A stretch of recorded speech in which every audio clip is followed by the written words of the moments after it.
नमस्कार. आज मी तुमच्यासाठी घेऊन आले आहे अतिशय पौष्टिक, चवदार आणि रंगीत मल्टीग्रेन थालीपीठ.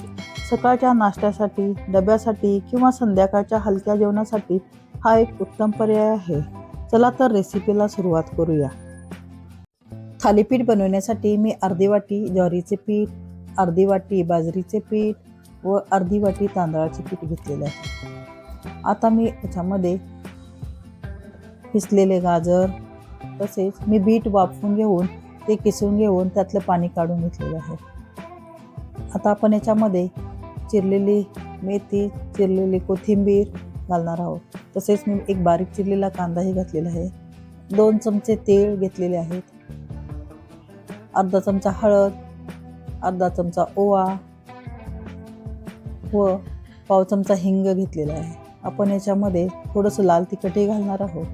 आता आपल्याला मिक्सरच्या जारमध्ये थोडीशी हिरवी मिरची, लसूण व जिरे बारीक वाटून घ्यायचे आहे व हे मिश्रण आपल्याला थालीपीठामध्ये घालायचं आहे. हे मिक्सरमध्ये वाटून घेतल्यानंतर आपण त्यातलं 1 चमचा मिश्रण घालून हे सर्व एकसारखं मिक्स करून घेणार आहोत. हे चांगलं एकजीव करून घ्यायचं व थोडं थोडं पाणी घालून आपल्याला पीठ घट्टसर असं मळून घ्यायचं आहे. पीठ थोडं थोडं पाणी घालून हलक्या हातानं चांगलं मळून घ्यायचं आहे. ज्वारीमध्ये भरपूर फायबर असते, त्यामुळे पोट जास्त वेळ भरल्यासारखे वाटते. आणि हे पहा, आता आपलं पीठ चांगलं मळून झालेलं आहे. आता आपण याचं थालीपीठ करायला घेणार आहोत. थालीपीठ करण्यासाठी मी कॉटनचं कापड ओलं करून घेतलेलं आहे. त्याच्यावरती थालीपीठाचं पीठ ठेवून हलक्या हातानं आपल्याला दाबून करायचं आहे.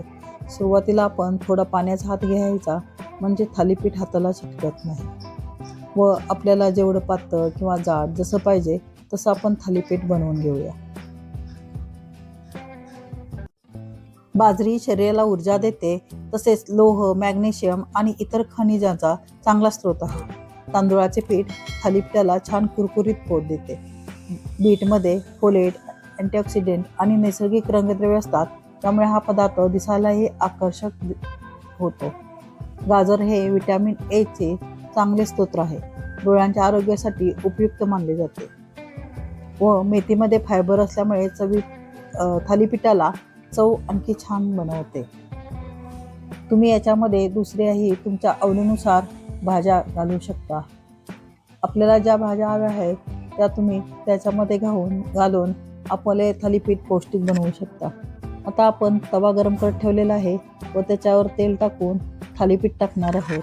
सुरुवातीला आपल्याला थालीपीठावर झाकण ठेवून वाफ आणायची आहे. त्याच्यानंतर थोडंसं तेल टाकून परत आपल्याला चांगले भाजून घ्यायचं आहे.